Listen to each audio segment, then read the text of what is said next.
If all the angels had fallen, then who was left to uphold the covenant? If all had plunged from the light, was there anyone still clear-sighted enough to preserve the sacred order amidst a world unraveling? Scripture recounts that the Watchers, those angels sent to observe and guard humankind, betrayed their mission. They beheld the beauty of earthly women and, driven by carnal desire, stepped away from their posts and entered into an unlawful union. They joined with the daughters of men and brought forth a hybrid race, the Nephilim. But more dangerous than their giant stature was the knowledge they imparted: warfare tactics, sorcery, astrology, metallurgy, and cosmetic arts that distorted the natural beauty crafted by God. Each of these pieces of forbidden knowledge did not merely fracture society, it disrupted the very resonance of the human soul. From that fall, the earth became filled with bloodshed, destruction, and chaos. And yet, amid all of this, a critical question remains unasked. If the entire heavenly host fell, who remained? Who did not fall? Who silently upheld the sacred rhythm while the Watchers shattered it? If Eden was the origin of the creative cadence, if time itself was anchored from the light of the fourth day, then when that light fell out of alignment, who reset the cycle? Within the terrifying silence of the canonical scriptures, there seems no answer. But if we turn our eyes to the excluded texts, like the Book of Jubilees, a different light begins to shine. A lineage, small, quiet, but faithful.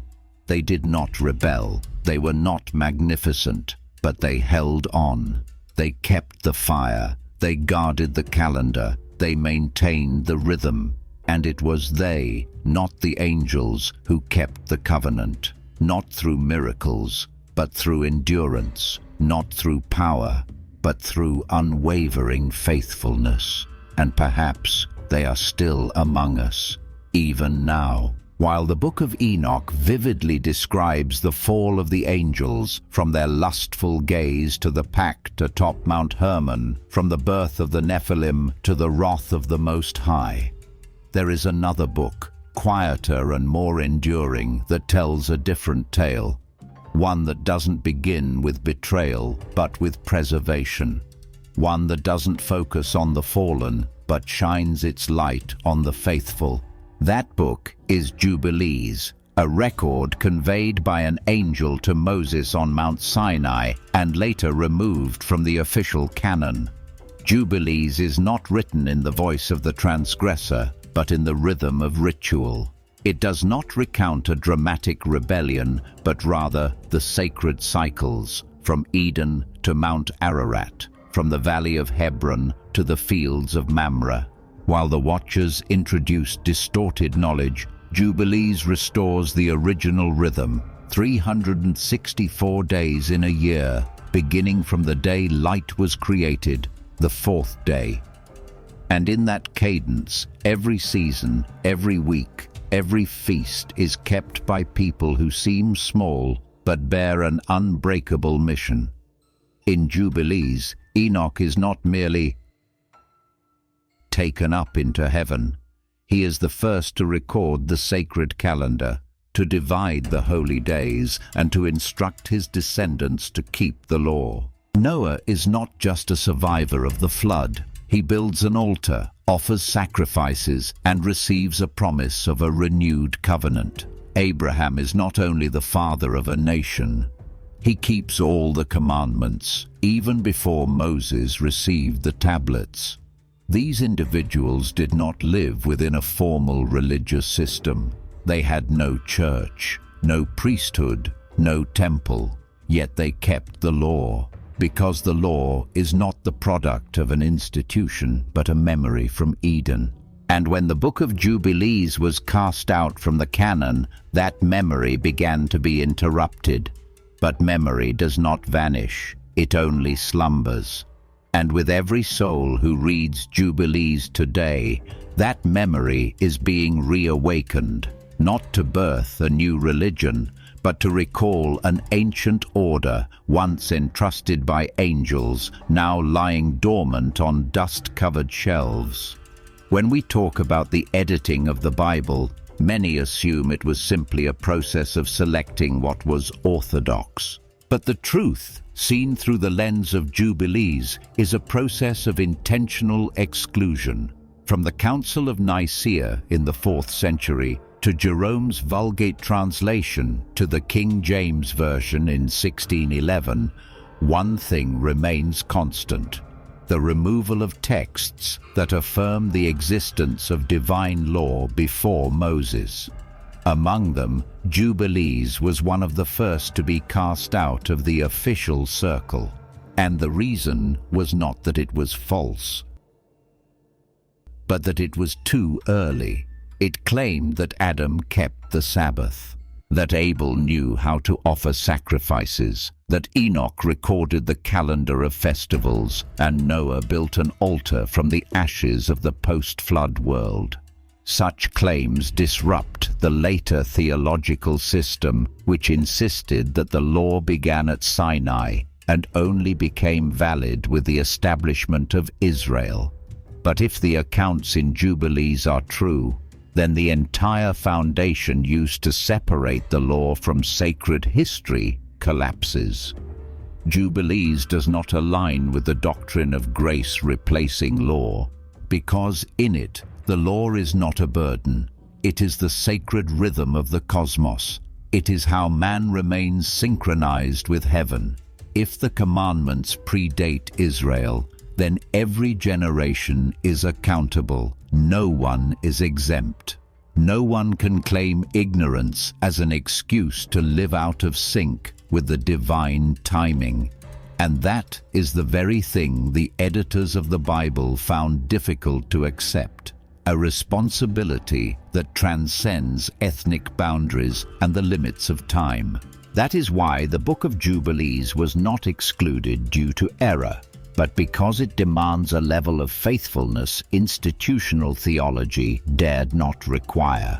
It forces the reader to re-evaluate not just their actions, but their entire rhythm of life, breath, and soul.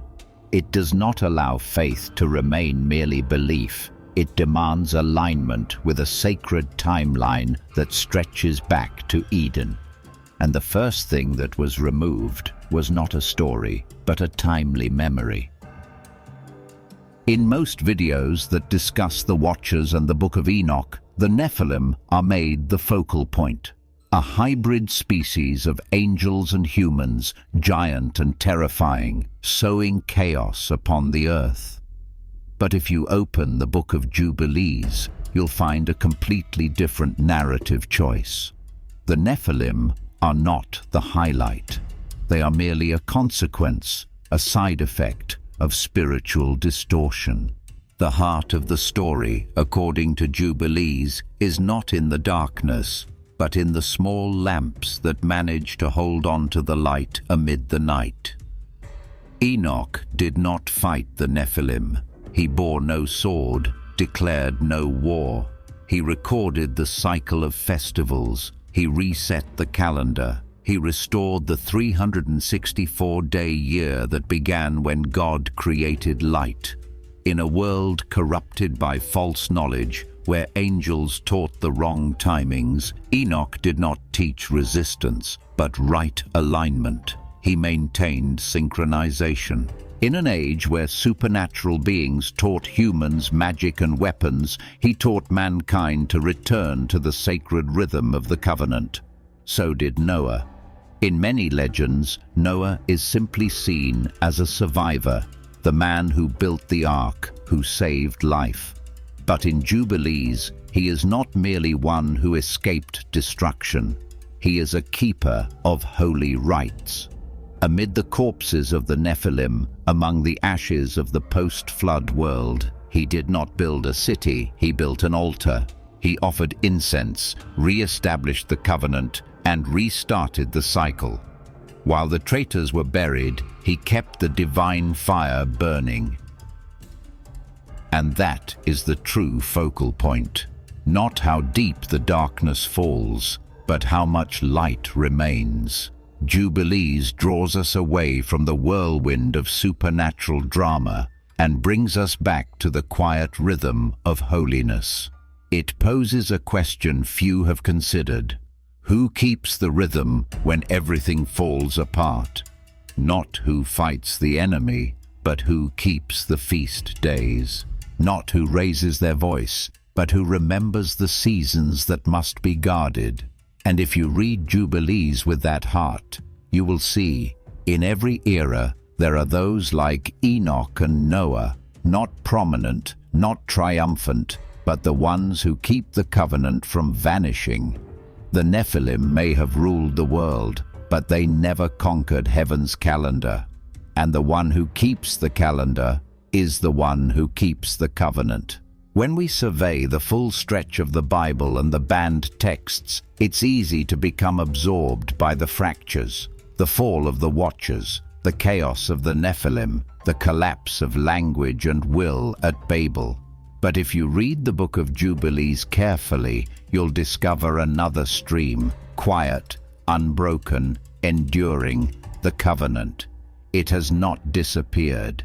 It does not require crowds. It lives through lone individuals who never fall out of sync. When the Watchers betrayed their calling, when light was distorted into consuming fire, Enoch appeared, not to pronounce judgment, but to preserve rhythm. He did not destroy sin with weapons, but with remembrance, through rewriting the calendar of sacred days, through synchronizing mankind with the divine seasons. Enoch was a remnant, not a warrior, not a rebel, but a keeper of the chain of light in an age of darkness. When the Nephilim were born, disrupting and turning the world into a battleground between humans and half-angels, Noah did not resist with violence. He built an ark, but afterward he built an altar. He didn't just save lives, he saved the law. He restored the feast days, offered sacrifices, and re-established the covenant with God. When all else was swept away, the sacred fire still burned on Noah's altar. As a testimony, the divine rhythm had never been fully extinguished. After Babel, where mankind tried to establish a new order apart from God, Abraham emerged, not from thunder, not from a decree, but from a call. And he responded with a lifestyle, keeping the law, preserving the rights, maintaining holiness, even before the Torah, before Sinai, before religion had a name. He was a man of the covenant, not because he was chosen, but because he still walked in rhythm with the way of the forefathers. Jubilees is like a hidden map of history, where you may not see thunderous victories but small glimmers of light, enough to trace the path again. It shows us the covenant doesn't need to be proclaimed loudly, it only needs to be lived rightly. And those who live rightly, though few, are the secret lifeline that stretches across generations. The Watchers may fall, Babel may crumble, humanity may forget, but if just one person keeps the feast on the right day, remembers the right week, the covenant has never been lost. In the Book of Jubilees, there is a detail nearly overlooked by both scholars and believers, but it is the key to the entire sacred order, the 364-day calendar. This is not merely a system for counting days, it is heaven's timepiece. Every second, every season, every festival aligns with a preordained divine rhythm. And the most important truth is this, that rhythm did not begin with man, but with the fourth day, the day God created light. From light, time was born, and from time, the sacred laws were set. A holy year does not have 365 or 360 days. It has 364, divided evenly into 52 weeks, 4 equal seasons, each 91 days, like a perfect symphony, lacking neither note nor beat. Every sacred cycle, from the Sabbath to Passover, from the Day of Atonement to the Feast of Tabernacles, depends on this 364-day rhythm. When people live according to this calendar, they are flowing in sync with the Creator's divine order. They are not merely celebrating the feast, they are living within the season. But when the Watchers fell, they did not only transmit forbidden knowledge or dangerous magic. They did something subtler. They disrupted rhythm. They sowed confusion into the hearts of men. They caused humanity to count the days wrong, to observe the wrong weeks, to shift from a solar calendar to a lunar one. And once the right calendar was lost, the right cycles were lost. When the cycles are broken, the sacred identity is broken. A world that does not live by heaven's calendar is a world out of rhythm, even if filled with religion. Jubilees does not present the 364-day calendar as a footnote, but as a strong reminder that to keep the covenant, one must first keep the rhythm. No priest can preserve divine order if the offering day is out of sync. No believer can find peace if the season of prayer is misaligned, and no community can keep the light if the timepiece they follow belongs to the fallen. The 364-day calendar is a compass to find Eden again, a divine wire reconnecting us to heaven. And the one who keeps that rhythm, even alone, is living in sync with God. In a world spinning to chaotic beats, they are walking in step with the light of the beginning. If you have ever thought that laws, rituals, and commandments only began with Moses, the Book of Jubilees will challenge that thought. Unlike the portrayal found in the mainstream Bible, where laws supposedly began at Sinai, Jubilees paints a different stream of sacred history, where the law was not suddenly given, but steadily passed down from Eden. In Jubilees, Adam, the first to step out of Eden, already knew to keep the Sabbath. He needed no stone tablets, no prophet. He recognized a day in the week belonging to God. His son, Abel, the first to offer sacrifices, did not act out of instinct, but from a principle already handed down. And when the bloodline was tainted by the fall of the Watchers, Enoch, instead of fighting or condemning, did something seemingly ordinary. He recorded. He wrote down days, weeks, seasons, and rituals as a way to preserve the law amidst the chaos. Noah, the survivor of the flood, was not only a shipbuilder, he was also the first to build an altar after the land dried. Even before written law existed, he offered sacrifices in the right season. This was not coincidence, but continuity. And Abraham, the father of nations, is recorded in Jubilees as having kept all commandments, all ordinances, and all laws of God. He did not learn this from Sinai. He preserved it through a silent inheritance, a sacred memory that was never severed. So Moses was not a founder, but a restorer. When he ascended Mount Sinai, he did not return with something new, but with something long forgotten. And this shatters a long-held theological assumption that the law belongs only to Israel, only began with the nation's birth, only applied in the Old Testament. Jubilees shows the law is a sacred rhythm that predates nations, religions, and borders. And the keeper of the law is not one bound, but one who remembers the rhythm. Following this current, you'll see something clearly. The covenant is not the product of a legal system, but of inner synchronization. Whoever lives in the right rhythm is keeping the law, even without written words, and whoever lives out of sync is forgetting their sacred origin, even if they memorize the whole Bible. For the law was not given to control, but to maintain connection. From Eden to you, if you still remember where you came from. Throughout the flow of Jubilees, one truth emerges. The righteous do not wait to be chosen to keep the covenant. They keep it, and then they are called. They walk in rhythm, and then they are named.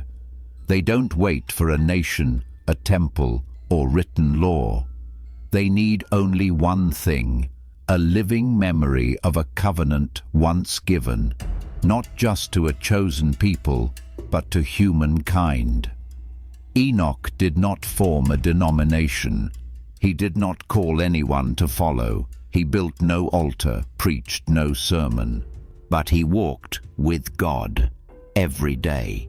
He recorded the cycles. He did the right thing at the right time without missing a beat. He had no Torah, but lived as if every commandment were already written in his being. Noah did not declare himself chosen, but in a generation out of alignment, he preserved the order. He built an ark when there was no rain. He kept the feasts before there was a congregation. He built an altar while the ground was still wet. Every act, a way of keeping the covenant. No angel crowned him. No one called him saint. Abraham, known as the father of faith, did not begin with a promise. He kept the law before the promise was ever spoken. His faith was not shaped by reward, but by sacred memory.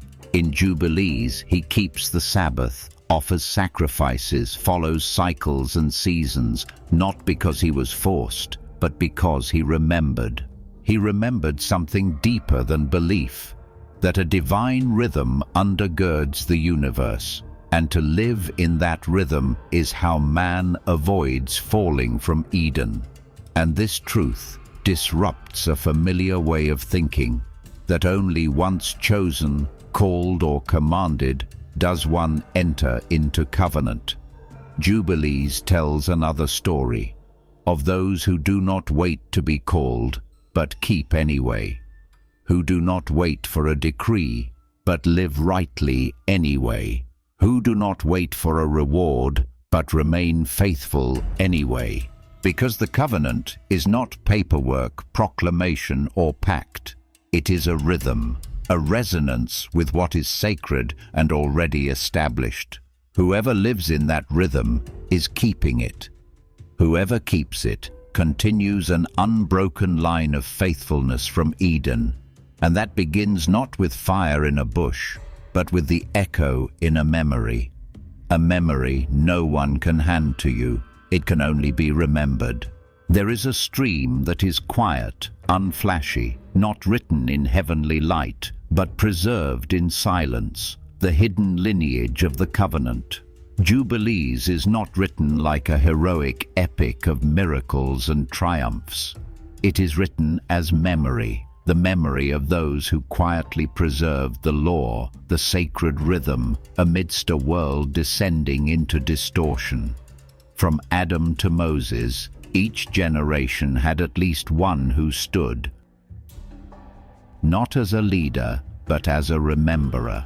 When Adam left Eden, he carried no object, but he carried memory. A memory of the blessed Sabbath, a sacred rhythm tied to creation.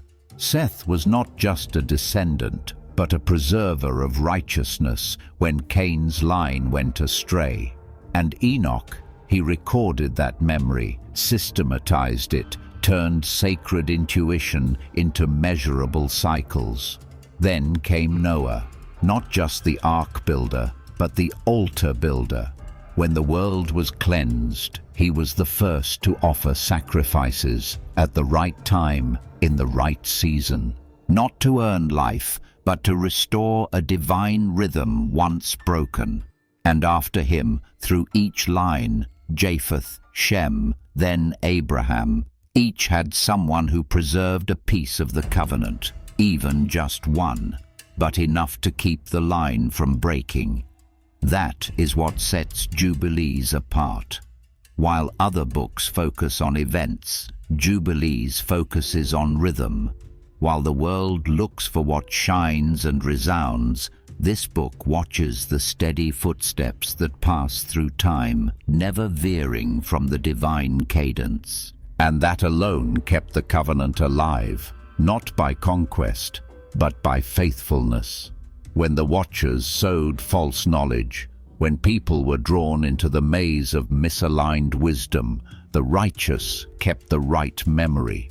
They did not fight with swords, but by living in step. They did not argue, they offered incense. They did not revolt, they kept the feasts, not prominent, but never out of rhythm. In a world that no longer knows which day is Sabbath, which season is holy, who still keeps the covenant, it is they, the unnamed ones, who are the scarlet thread linking Eden to Sinai. No one lives forever, but the law never dies.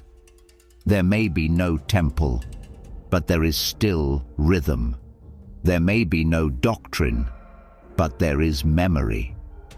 And when Moses ascended the mountain, he did not discover something new. He met again the lineage already flowing in his blood, for generations never broken. If we only read the Book of Enoch, we might believe the sin of the Watchers was only in their actions, mating with human women, producing hybrids, teaching forbidden arts. But when we open the Book of Jubilees, a different picture appears, deeper, quieter, and more dangerous. The Watchers did not just sin in what they did, but in what they disrupted. Rhythm, not music, but divine timing, a sacred cycle established from Eden, where everything functions with its right season, its set day, its holy appointed time. According to the Book of Jubilees, God did not merely create light on the fourth day. He also established from that point the entire sacred calendar of the universe. Every cycle, every festival, every appointed offering was tied to the movement of time according to a 364-day calendar. When the Watchers fell, they did not only break the covenant through betrayal, they disrupted the cycle. They delivered knowledge for which mankind was not yet ready. Not wrong in content, but wrong in timing. They caused the seasons of birth to misalign. They led humanity to forget when it was time to sow, to reap, to rest, or to remember. They taught warfare, but far more dangerous was that they led people to forsake the sacred festivals. No more incense offerings, no more Sabbath observance, no memory of holy days. And once rhythm is lost, the soul falls out of sync with heaven. At that point, sin is no longer merely a wrongful act that can be repented. It becomes a total misalignment where body, mind, and spirit drift off the frequency that the Creator originally set. If the law is a fence, then rhythm is the ground beneath it. And when the ground is shattered, all fences become meaningless. This rupture was not just physical, it was spiritual. When the appointed seasons, Sabbaths, and sacred cycles are no longer observed, humans begin to lose their bearings. They no longer know what time they are living in, where they are headed, what they are aligning with. And in that confusion, they become vulnerable to any knowledge, any entity, any power, as long as it appears new, enticing, or advanced. In a sacred world, falling out of rhythm is more dangerous than breaking the law. For the law can be amended, But once rhythm is broken, a completely different kind of being emerges. A person who lives outside the seasons is no longer just a lawbreaker. They are a soul who no longer resonates with the nature they were created to reflect. And this is precisely what the Watchers did. They didn't just betray God, they erased the calendar. They scrambled the seasons, they blurred the cycles, and from that distortion, chaos was born. Not from sin, but from a world that no longer knows what rhythm it's operating on. In a world where truth is often obscured by the dust of time and doctrine, the Book of Jubilees reveals a deeper definition of sin, not the possession of knowledge itself, but the transmission of knowledge at the wrong time. The Watchers, those angels sent to observe and guard, did not merely betray with their actions, but by sharing light before mankind had eyes to see it. They did not deliver the wrong tools, they delivered them at the wrong moment. Magic, weapons, beauty techniques, astronomy, these in themselves are not evil. They are elements of the created order, but placed in the hands of humans who had not yet matured in morality, had not been grounded in ritual, had not been shaped by the divine rhythm of the covenant. Such knowledge did not elevate the soul, but distorted it. It was like giving fire to a child who never learned to stay warm. The light became flame. Like handing over a musical score to one who does not yet know rhythm, the sound became noise. Jubilees does not condemn light, but it warns. When light arrives out of season to the wrong person at the wrong rhythm, it becomes darkness. When people have not yet learned to keep Sabbath, cannot distinguish holy seasons from common ones, are not shaped by ritual law, even divine truths will be misused. And in that misuse, the sacred order begins to unravel, not because of the knowledge itself, but because the vessels were unprepared to receive it. Sin, in the view of Jubilees, is not about what is held, but how it is given. The Watchers did not break law in the classical sense. They broke cycles. They shortened the process. They handed over the codes of the cosmos to those who didn't yet know how to guard the keys. And from that, the distortion began. The Nephilim were the biological result. But the greater chaos was the misalignment of the soul. If Eden was a life designed by season, then the Watchers were the breakers of seasons. They sowed seeds before their time. They taught warfare before sacrifice had even been understood. They led humans across time, but not closer to God. Instead, they led them outside the covering of the covenant. And once humanity wandered too far from that covering, they no longer knew what was truth, what was trial, what was grace, or what was flame. Jubilees reminds us, light must come in its appointed time. Revelation must arrive in its correct rhythm. And law is not merely a moral boundary, but a filter for timing. Not everything that can be known should be known. Not every truth should be shared immediately. Sometimes delay is the highest form of mercy. And because the Watchers lacked that delay, mankind received light. But instead of being guided, they were burned from within. In Jubilees, a festival is not simply a religious act, but a point of contact between the human soul and the cosmic cycle. Each holy day is appointed not at random, but as a beat inscribed into the structure of creation. God created light on the fourth day, and from that, every festival cycle began. The year consisted of 364 days, divided evenly into 52 weeks, 4 seasons, each with 91 days. This was not just a calendar system, it was the sacred clock by which man lives in harmony with heaven's rhythm. But humanity departed from that rhythm. When they turned to a lunar calendar, the number of days per year shifted. Holy festivals came at the wrong times. The season of offerings no longer aligned with the season of growth. The divine breath between man and Creator grew unstable. And when heaven's rhythm is broken, the soul's connection fractures too. There need not be rebellion. No catastrophe is required. Just living out of season, keeping the wrong day, is enough to drift from divine resonance. The Watchers understood this. They didn't need to destroy temples. They didn't need to burn scrolls or kill priests. They only had to alter the calendar, throw off the count. And once the count was off, the entire sequence of rituals, sacrifices, incense offerings, Sabbaths, fell out of alignment. And a festival kept on the wrong day is no longer a festival. It becomes a hollow pattern, a religious form severed from its sacred source.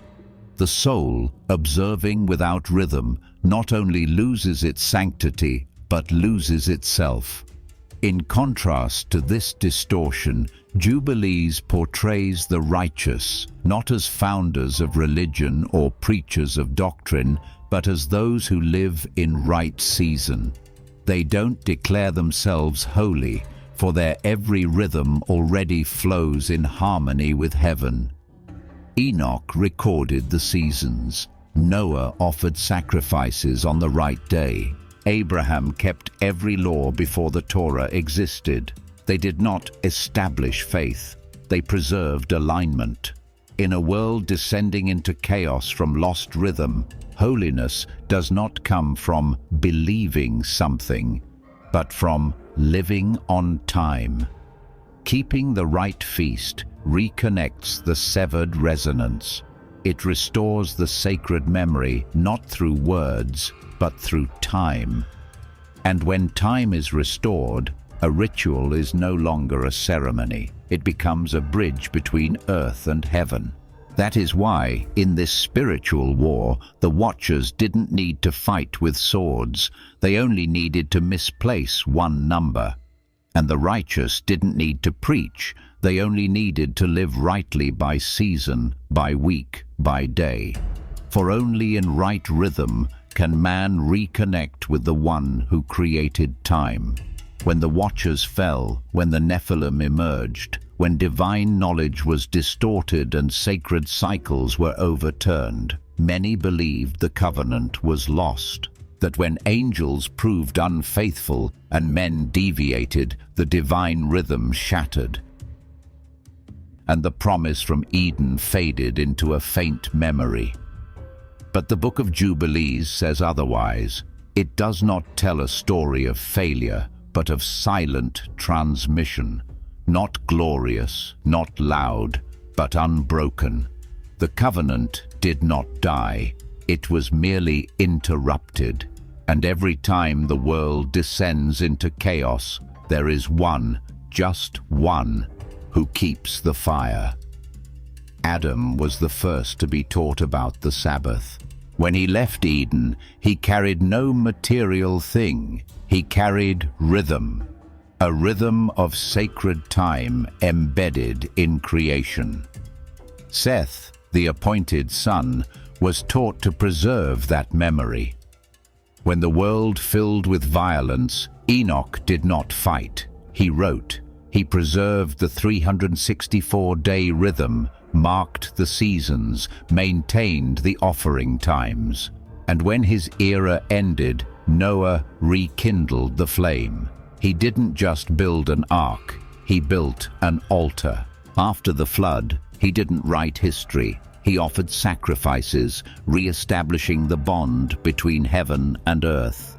Then came Abraham, a man with no Torah, no nation, no tablets. Yet he kept every command, every ordinance, every statute. He wasn't chosen because of his lineage. He was chosen because he lived in the sacred rhythm in a world that had forgotten. Each of them, not many, not renowned, but sparks burning in the desert of the soul. They were the remnant, not lost, even if forgotten. Jubilees does not deny the fall, but it does not despair because of it.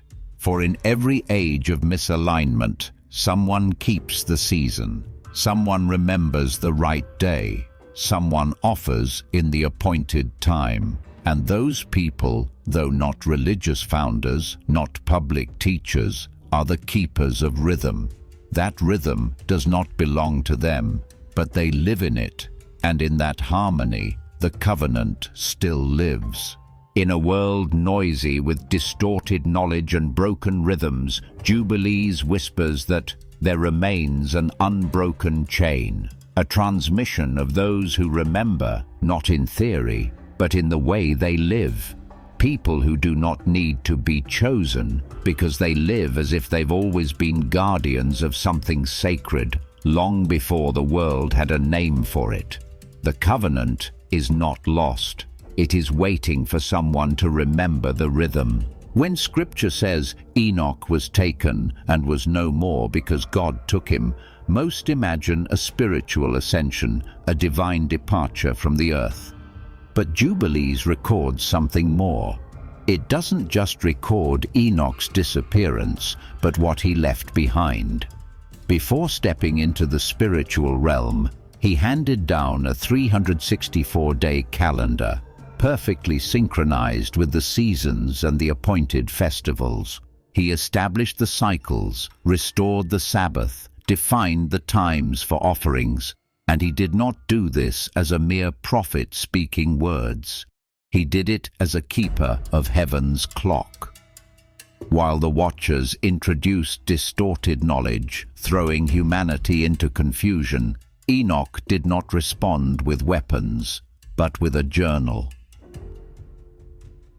While angels taught war, magic, and adornment, Enoch taught how to live rightly by season, by festival, by rhythm.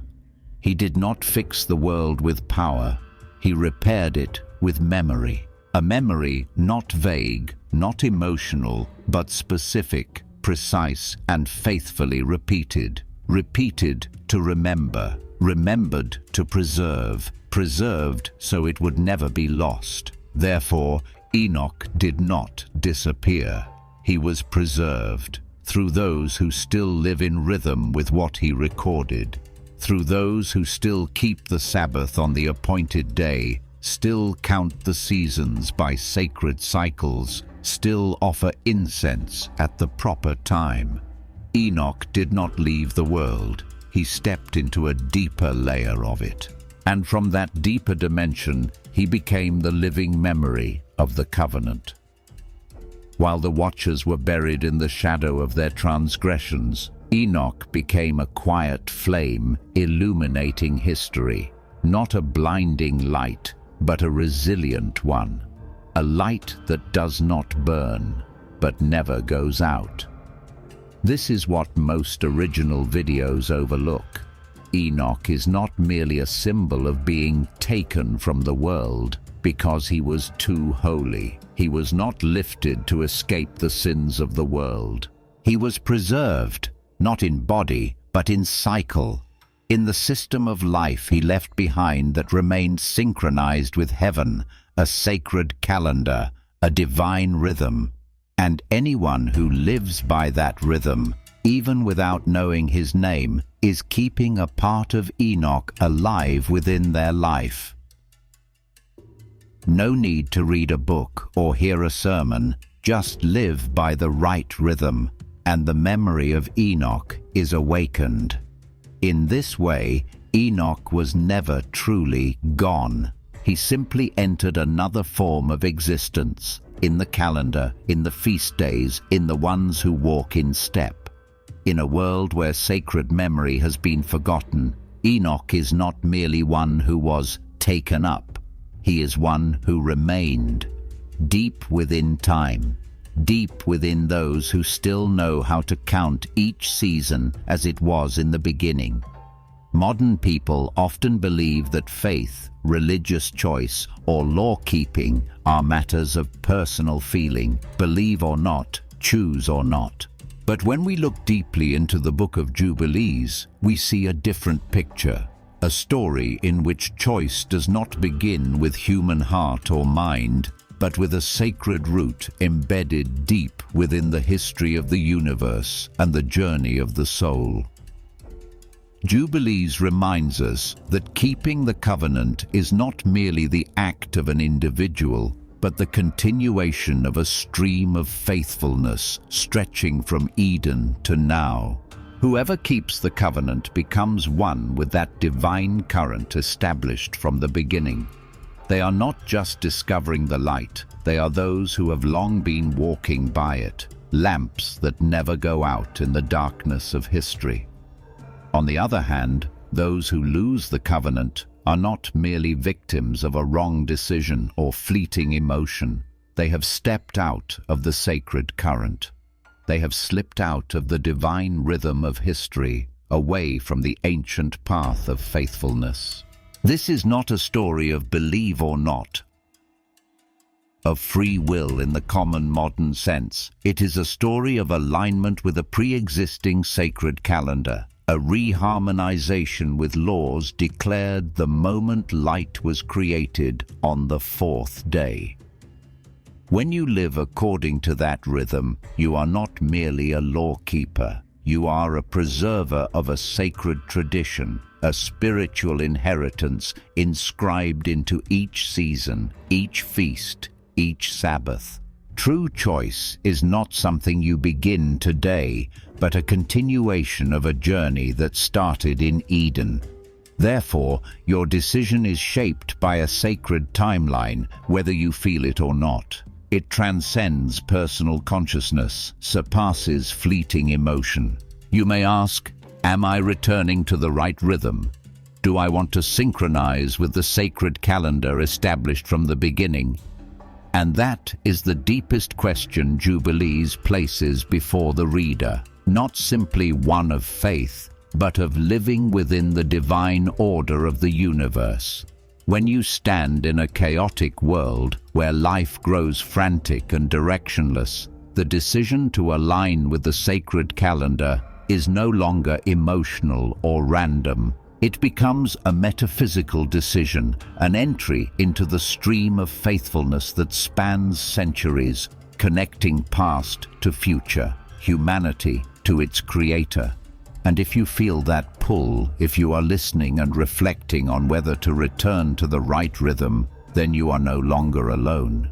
You have stepped into a sacred inheritance that Jubilees has quietly preserved, a current that has never been broken, no matter how much the world has changed. For sacred history, as Jubilees teaches, is the foundation of all choices, the lifeblood of all law-keeping, and your greatest choice is to return to the rhythm of that history. Most original videos portray the Watchers as fallen angels, betrayers who were punished for breaking their sacred oath and covenant. That image paints a dark picture of a corrupted heaven where all angels fell and became enemies of humankind. But when we read the Book of Jubilees, a deeper truth is revealed, one not addressed in those videos. Not all angels sinned or fell. Jubilees affirms the presence of faithful angels, those who continued to uphold the law and the order of the Creator amid a world spinning out of control. There is Uriel, the angel who guided Enoch in his sacred journeys, who not only taught but protected the divine order. There are angels appointed to guard the basic elements of the physical world: fire, water, wind, supernatural forces that were not corrupted. They did not join the chaos the Watchers unleashed. Instead, they were the light-bearers within the darkness. The existence of faithful angels proves that even in the unseen realm, not all fell. and this reveals a critical distinction between those who broke the law and those who preserved it. This distinction clarifies who truly kept the law in a broken system, who maintained order in the chaos. Not all angels were traitors, and through the faithfulness of those who remained loyal, the continuity of the covenant was preserved. This is a truth rarely emphasized in popular videos, that even when the Watchers fell, there remained forces loyal to the Creator, those who carried the flame of divine law and sacred history. And this helps us better understand the line of covenantal transmission across generations, not as a total collapse, but as a quiet, enduring persistence of those who stayed faithful to the divine rhythm. Within that picture, the faithful are the true law-keepers in a fractured world. The Book of Jubilees expands our understanding of what it means to fall, not merely as sin or failure. It teaches that some beings descend not out of rebellion, but out of sacred duty. They are not traitors, but stewards, entrusted with restoring rhythm and sustaining sacred order amid growing disorder. A prime example is Enoch, who did not die a normal death, who did not simply vanish from the world, but entered a spiritual dimension to guard the 364-day calendar, the appointed festivals, and the sacred order of the covenant. Enoch was not avoiding the world's sins. He was commissioned for a greater task, to be the keeper of memory, so that sacred history would not be lost and divine rhythm not disrupted. Jubilees also speaks of other good angels who came not to teach falsely, but to restore order, to steady the cycles thrown off by the Watchers. They were flame-bearers in the dark, guiding mankind back into harmony with the sacred calendar and divine law from the beginning of creation. This raises a profound question. Could falling sometimes signify not betrayal, but a role, an intentional descent to preserve a greater order? Distortion only has meaning in contrast with the original precision. And in the story of Jubilees, those descended beings may still be the ones preserving divine order, while the Watchers are the ones who shattered it. Thus, not all who fell were sinful. Descent may be part of a divine plan, a way to preserve cosmic rhythm amidst chaos.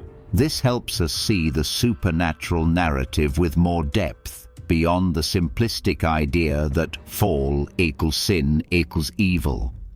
This is one of Jubilee's most profound contributions, reshaping how we understand the Watchers and the angels through a more complete and faithful lens. The Book of Jubilees emphasizes a timeless truth. Those who keep the law do so not for reward or personal salvation, but to preserve the sacred identity granted to humanity from the beginning. Keeping the law, keeping the festivals, is not mere ritual. It is the act of sustaining the rhythm of the cosmos, maintaining the harmony between man and the divine order of heaven. When humanity strays from the sacred calendar, when feast days are changed, seasons misaligned, and rituals forgotten or performed incorrectly, what is lost is not merely religious accuracy, but the very identity of the people. It is a severing of connection from the root of the soul, a disruption of the sacred cycle into which mankind was originally placed. In the eyes of Jubilees, keeping the feast is not just following rules, it is living in rhythm, ensuring that man does not fall out of sync with sacred history.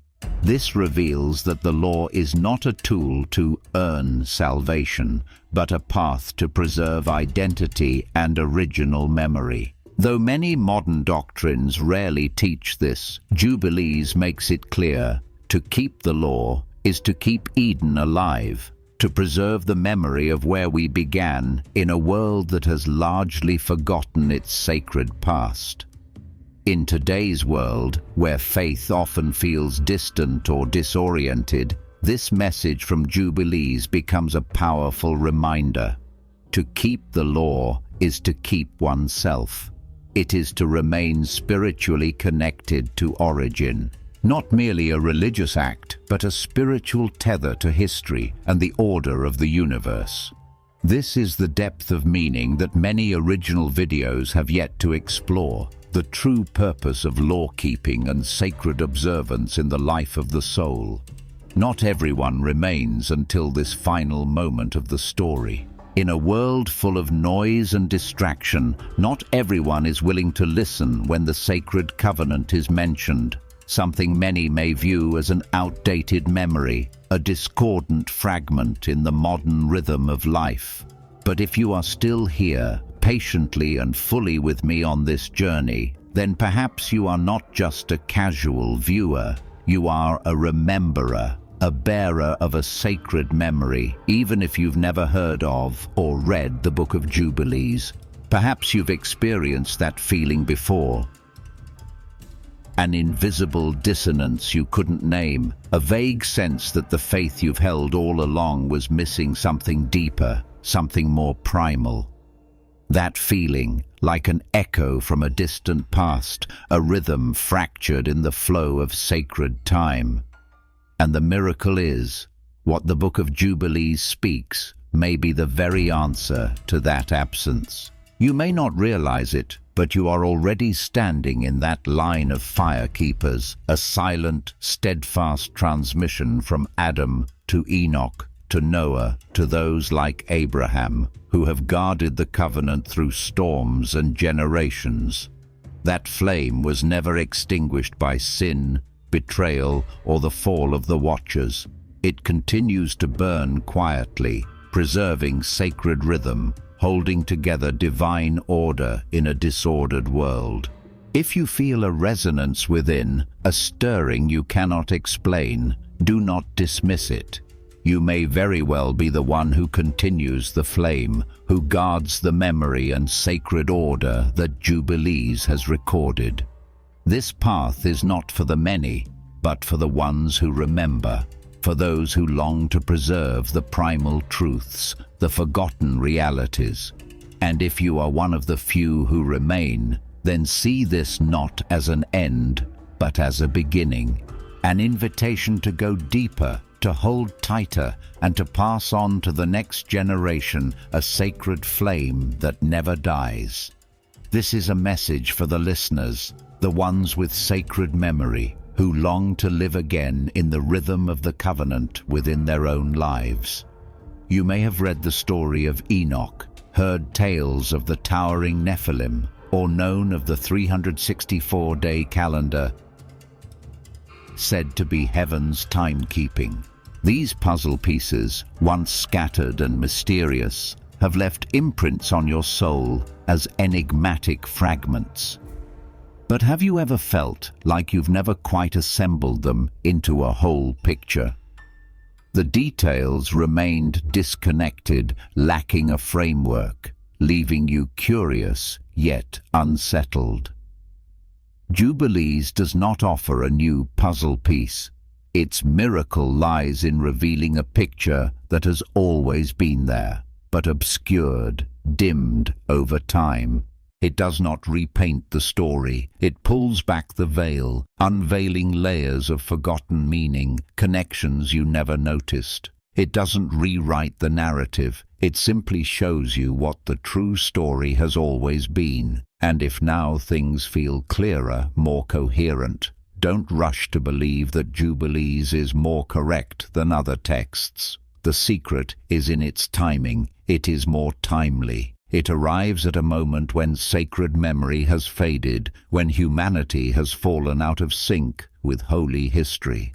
Jubilees awakens what has been asleep, aligns what has been scattered, and brings you closer to a truth long hidden.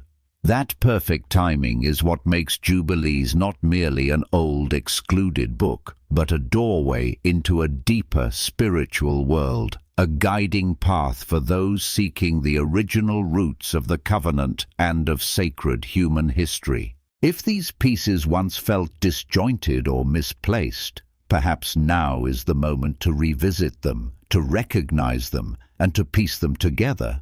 Not because something new has arrived, but because you are ready to receive what has always been there. If you've watched this far, I invite you to leave a comment, not merely as a thank you, but as a way to inscribe a piece of sacred memory.